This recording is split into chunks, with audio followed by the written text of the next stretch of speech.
बिस्मिल्लाहिर्रहमानिर्रहीम। Welcome back to my YouTube channel Asaan science by Mehran. आज का टॉपिक है डियर स्टूडेंट्स हमारे पास स्टेम सेल्स।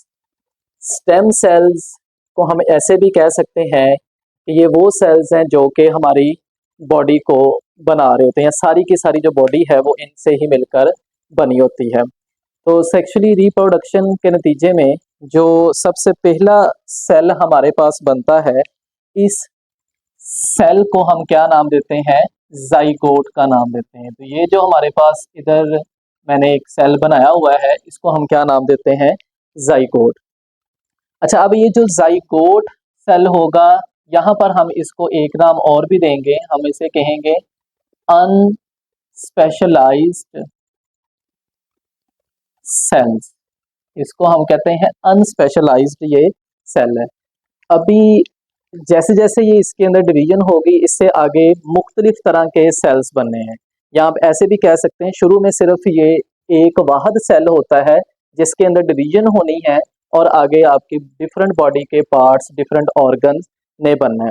अब वो सेल जो कि सबसे पहला सेल होता है, जो बुनियादी सेल है, और उसके अंदर ये सलाहियत होती है कि वो आगे डिवाइड होकर मुख्तलिफ तरह के बॉडी के सेल्स बनवाएगा, उस सेल को हम अनस्पेशलाइज्ड सेल या उसको फिर हम स्टेम सेल का नाम देते हैं। जैसे कि अगर मैं कहूँ कि ये जो हमारे पास जाइगोट सेल है, जब इसके अंदर फर्स्ट डिवीजन होगी तो ये इसके पास दो तरह के दो सेल्स बनेंगे जो दोनों ही तकरीबन क्या है, सिमिलर होंगे, एक जैसे होंगे। तो इनको हम क्या नाम देंगे? अनस्पेशलाइज। ये भी अनस्पेशलाइज थे और ये भी अनस्पेशलाइज। अच्छा, फिर इसके अंदर एक प्रोसेस होता है जिसको हम पीछे भी जैसे पढ़ के आए हैं, डिफरेंशिएशन का प्रोसेस का हम नाम देते हैं, या स्पेशलाइजेशन का प्रोसेस कहते हैं।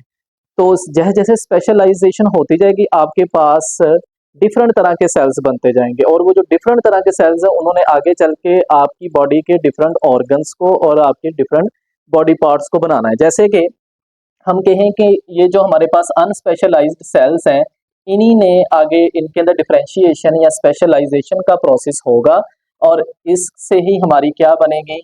स्किन के सेल्स बनेंगे।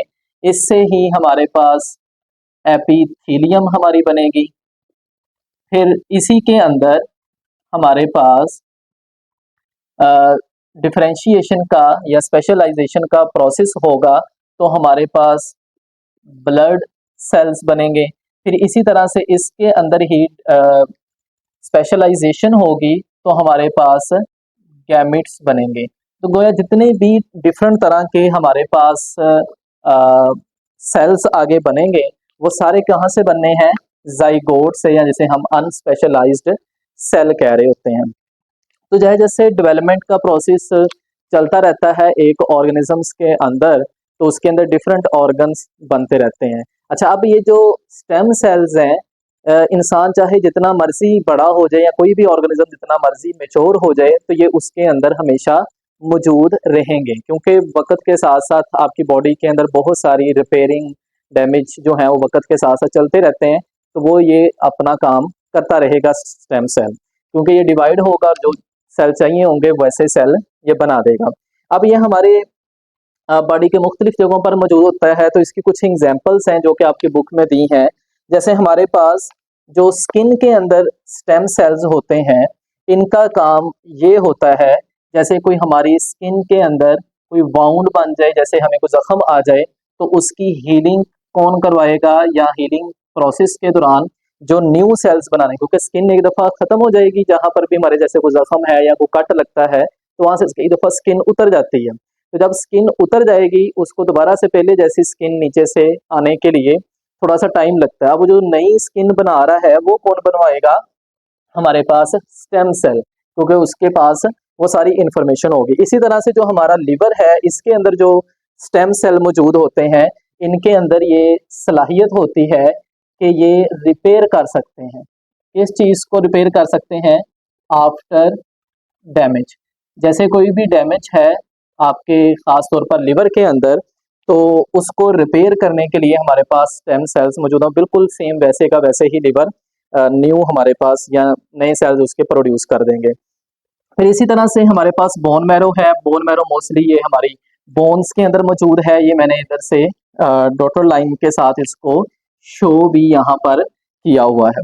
अच्छा, अब ये जो बोन मैरो के अंदर स्टेम सेल्स होते हैं, ये इनके अंदर भी सलाहियत होती है कि ये आगे डिफरेंट तरह के सेल्स को बनवाते हैं। अब ये हमारे पास कौन कौन सी तरह के ये जो बोन मैरो के अंदर स्टेम सेल है, ये कौन कौन सी तरह के सेल बनाता है। जैसे कि हमारे पास डिफरेंट टाइप्स हैं ब्लड सेल्स की, उसमें आ जाती है हमारे पास रेड ब्लड सेल्स को बनाने की इसके अंदर सलाहियत है। ये चाहेगा तो वाइट ब्लड सेल्स को बनवा देगा।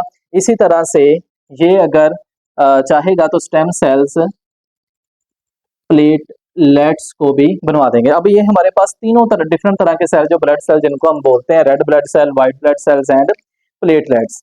तो ये कोई भी जो हमारी बॉडी में कम या ज्यादा होंगे तो उनको कौन कंट्रोल कर रहा होगा, स्टेम सेल्स ही कंट्रोल कर रहे होते हैं। फिर इसी तरह से हमारी बॉडी के अंदर कुछ जगह ऐसी हैं जैसे कि हमारे पास गट आ जाती है। फिर इसी तरह से जैसे अभी हमने पढ़ा बोन मैरो आ जाती है।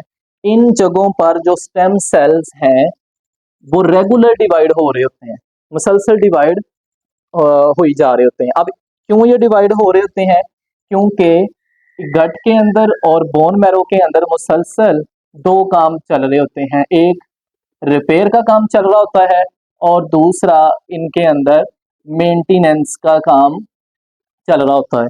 तो जो भी बॉडी के अंदर रिपेयर या मेंटेनेंस होनी होती है वो किसकी जिम्मेदारी होती है, कि वो स्टेम सेल की जिम्मेदारी होगी कि वो इनको नए सेल्स को दोबारा से रिपेयर करे या उनको पहले वालों को ही ठीक करे। तो ये हमारी बॉडी के अंदर या ओवरऑल किसी भी ऑर्गेनिज्म की बॉडी के अंदर स्टेम सेल्स का रोल होता है। आई होप कि आप लोगों को आज का टॉपिक समझ आया होगा। नेक्स्ट टॉपिक में मिलते हैं। Thank you and Allah Hafiz.